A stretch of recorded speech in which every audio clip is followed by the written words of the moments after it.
there's my 10 cents. Take it for what you will, guys. Of course, everything I say is not written in concrete, man. Much of it could be bro science.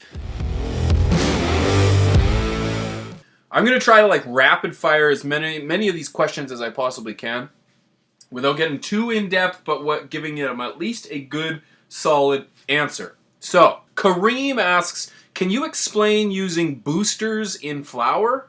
Yeah, certainly. I don't think they're if you've got a decent line of nutrients, you don't need any kind of boosters. Will they help? In some strains, yes. Some strains can take more sugars towards the ends, your phosphoruses and so on and so forth, towards the end of the flowering stage than other other genetics. But the majority of nutrient lines take this into consideration, and that's why they boost the phosphoruses and sugars towards the end and wean off the nitrogens and so on and so forth. Your boosters are just those things. They're just those essential nutrients, just in a more pure, concentrated form than what's in the line. So it's totally up to you whether or not you use it. I have never used a booster. Daniel says, looking great. How long do you plan on vegging the tip pot plants? Well, it really depends. I'm going to try to create as many tops across the very top of the tip pot as I can. And in order to do that, I'm going to have to let them grow upwards a little bit, knock them over, and then pin them down. Someone asked, why are you even using a tip pot? Well, that's because I want to get as much amount of light intensity as I can to a maximum amount of plant. And the best way to do that is to expose it from the side so that all of those tops can be exposed. If you look at a plant that's typically grown in a traditional fashion, its concentration of energy is at the very top. It's called the cola. It's the biggest bud. Why is it the biggest? Because the energy travels up the plant to the very top. If you knock it over, well, now you've got a bunch of tops, and that plant is just sending all those nutrients that are running through the stem straight to the buds. To answer the question, I plan on vegging this plant for approximately at least 3 weeks. At least 3 weeks would be the best time to be able to weave and get strong tops. Going to be twisting, going to be touching, going to get hands on as much as I can for these tops because you want them to be strong. And it's like shout out to Black Hammer on my Patreon. Made a little mistake. I think it was Hammer. Made a little mistake. Was a little bit worried about it, and I said, hey. Essentially, the comment I made in today's video was because of him. I said, if you make a mistake, don't sweat it because you're going to get through it. These plants are resilient in terms of just how you can beat them down and they just come back even stronger. Almost like a human in that sense. But yeah, don't let it bring you down. Don't let it bring you down. Where can I find the cross? The cross as the tip pot. You go to tip-pot.com. That's where they are. www.tip/pot.com. Josh asks, can I take a soil mother clone and run it in hydro? I've never done anything like this, but I'm sure you can. There's tons of people that go to dispensaries or go to a growery and they purchase a clone that was grown in one method and then they take it home and grow it in another method. So yeah, of course. Woo! Why not just buy feminized seeds? Green Dog asks. Well, let me give you the real reasons. And I'm going to tie this into the question of pigeons, where do you get your seeds? Pigeons hasn't paid for seeds in like years. It's been at least 2 years since I've had to buy seeds. I'm in a very fortunate position with the platform that I have that people are very willing to send me seeds.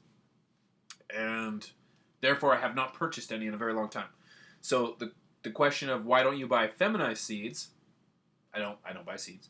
Second of all, for those that don't buy feminized seeds, regular seeds are far cheaper, almost sometimes half the price. And if you believe the theories around feminized seeds, let's put our tinfoil hats back on. Okay, ready? Bro science. Feminized seeds, by theory, are genetically predisposed to be hermaphroditic. And some people are strong believers that they will never have feminized seeds in their garden for that very fact. So if you're serious about genetics, if you're serious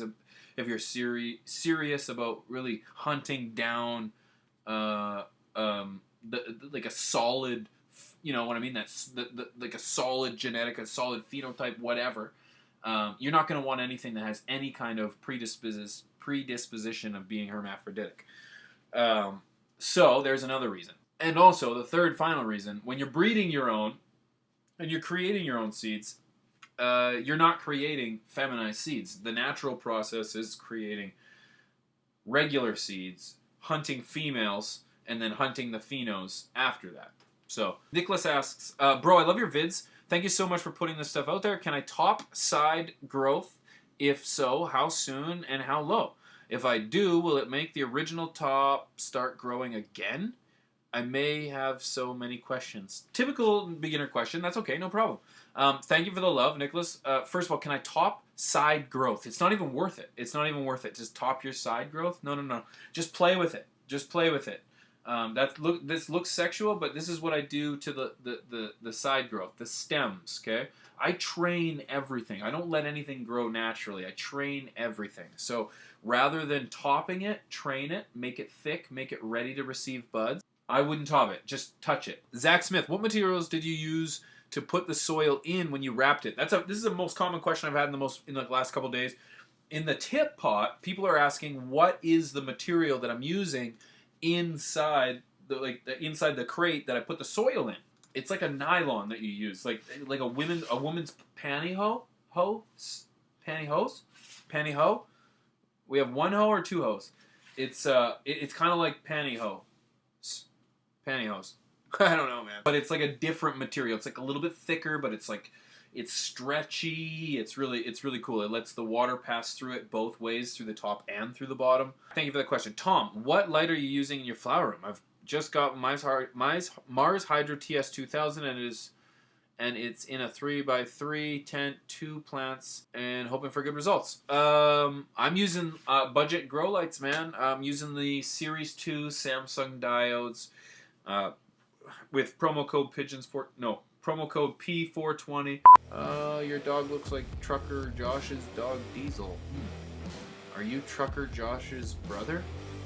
Just kidding. I have a lot of guesses. A lot of people think that I'm Dane Cook.